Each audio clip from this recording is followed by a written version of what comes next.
can't hide from the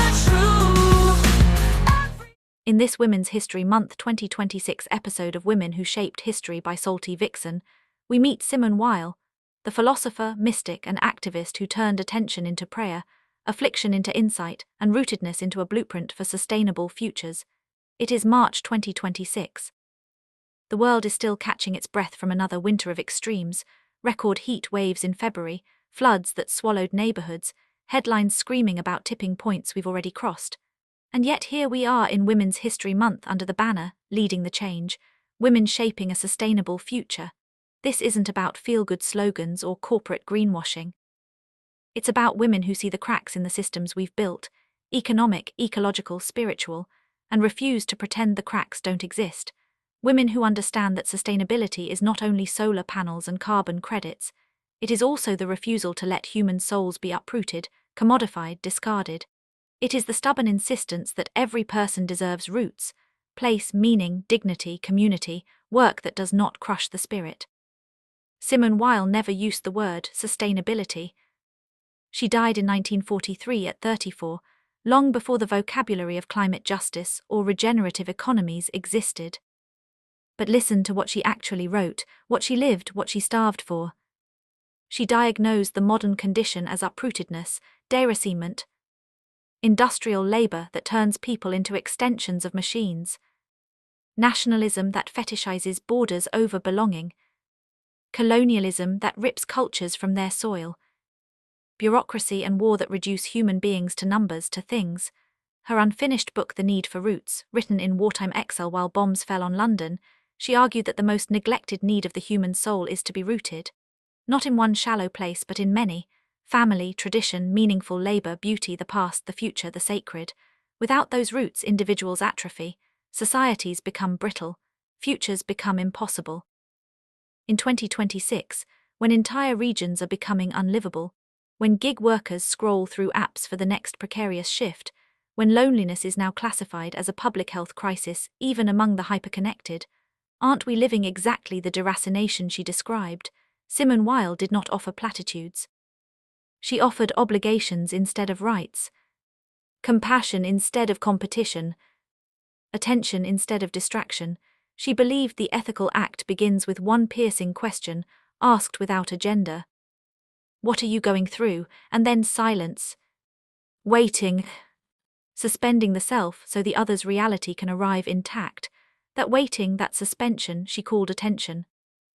Attention is the rarest and purest form of generosity. It is prayer without petition. It is love that consents to distance rather than possession. It is the only force capable of countering gravity, the mechanical downward pull of necessity, power, force, ego, systems that turn people into objects and objects into weapons. She lived this refusal to look away. At 6 years old she gave up sugar because soldiers on the front lines could not have any. As a young teacher, she donated her salary to striking workers while colleagues sneered. In 1934-35, she left the lecture hall and took factory jobs, Alstom, Renault, under false names so she could taste oppression in her own hands. The assembly line broke her body and branded her mind. She emerged with a new word, affliction, malheur. Not ordinary suffering, which anyone can endure. Affliction is suffering that annihilates personality, strips dignity, leaves only a void where grace might, or might not enter. We must consent to affliction, she wrote, because it is the mark of God's mercy on the soul. 1936 she went to Spain, joined the anarchist Durruti column as a nurse, witnessed atrocities on both sides, and came home forever changed, pacifism hardened into certainty. In 1937, in a small chapel in Assisi reciting George Herbert, "Love bade me welcome, yet my soul drew back," she felt Christ descend into her like gravity reversed. She described it as possession. She never joined the church, refusing baptism so she could remain with the outsiders, the unbelievers, the afflicted. But from that moment her philosophy was inseparable from mysticism. World War II arrived like the final weight of gravity. France fell. She fled to Marseille, distributed resistance leaflets, risked arrest every day. She met Dominican priest Joseph Marie Perrin and farmer Gustave Thibon, who sheltered her and later saved her notebooks. In those notebooks, later published as Gravity and Grace, she poured aphorisms of incandescent clarity. Gravity, the law that makes bodies fall, empires crush, egos grasp. Grace, the inexplicable upward lift that comes only when we stop clutching. Beauty, the bridge between them, desired without being eaten. Decreation, the deliberate undoing of self so God can be all. We must become nothing, she wrote, so that God may be everything. In 1942 she escaped to New York with her parents, hatting exile, then went to London to join de Gaulle's Free French. Desk work suffocated her. She proposed parachute missions, frontline nursing, absurdly dangerous ideas. Officials thought her insane. Tuberculosis advanced. In solidarity with occupied France, she restricted herself to wartime rations, barely eating. On August 24, 1943, in an Ashford sanatorium, her heart failed. The coroner wrote, killed herself by refusing to eat. Was it suicide, asceticism, love that consumed her? The debate continues. Many of us who read her see it as her final, ultimate act of attention. She would not eat while children in France starved. Her books appeared after her death. Gravity and Grace in 1947. Waiting for God in 1951. The Need for Roots in 1949. Albert Camus called her the only great spirit of our times. T.S. Eliot said she was a genius akin to that of the saints. Iris Murdoch built her ethics around Weil's concept of attention. Her influence ripples through theology, feminism, political theory, ecology, even the edges of climate philosophy today. She remains uncomfortable. Too Christian for secularists. Too heretical for orthodoxy. Too pacifist for revolutionaries. Too ascetic for comfort.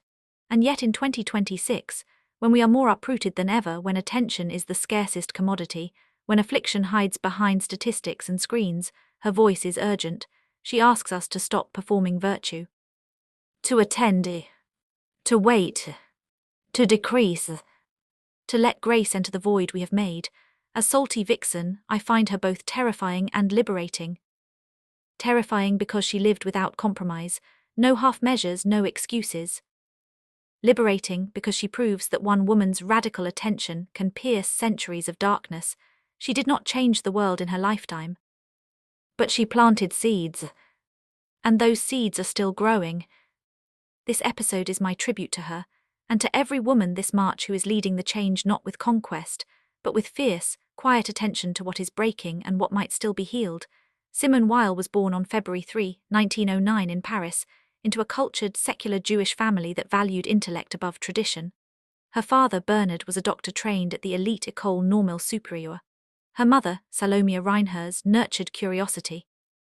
Her older brother, André, would become one of the 20th century's greatest mathematicians. But Simone was different from the start, fragile in body, fierce in spirit. At 6 months, appendicitis nearly killed her, foreshadowing lifelong illnesses, migraines that felt like hammers, tuberculosis lurking, a body perpetually on the verge of collapse. Yet even as a child her empathy overpowered her pain. During World War I she refused sugar because soldiers could not have it. By 10 she marched with strikers, chanting revolutionary songs. School revealed her brilliance. She taught herself Sanskrit to read the Bhagavad Gita. At Lycée Henry IV under Philosopher Elaine, she absorbed the discipline of attention, the suspension of self to let reality speak. At the École Normale Supérieure, she topped the agrégation in philosophy, outscoring every man in her cohort. Classmates called her the Red Virgin for her radical views and ascetic appearance. Short hair, plain clothes, no makeup, no romance. The 1930s plunged her into politics. She joined communist circles, wrote tracts, marched for workers. Teaching in Le Payen Vallée, she donated her salary to strikers, earning anti-Semitic slurs and elite scorn. But theory felt empty. In 1934 she quit teaching and worked factories incognito for nearly a year. The repetition, noise, surveillance, exhaustion branded her. She emerged with affliction, not pain but soul-crushing degradation that turns humans into things. In 1936 she went to Spain with the Durruti column, witnessed atrocities, returned shattered. In 1937, in Assisi reciting George Herbert, Christ claimed her soul. She never converted formally but mysticism fused with her thought. War came.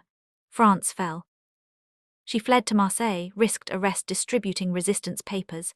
In London, she wrote The Need for Roots, proposing obligations over rights, compassion as patriotism, work as spiritual nourishment. Tuberculosis advanced. She limited food to French rations. On August 24, 1943, she died. Her legacy endures. Camus, Eliot, Murdoch, all touched by her. In 2026, her call to attention, rootedness, grace remains a map for sustainable futures. She reminds us, history is shaped not only by conquerors but by those who refuse to look away.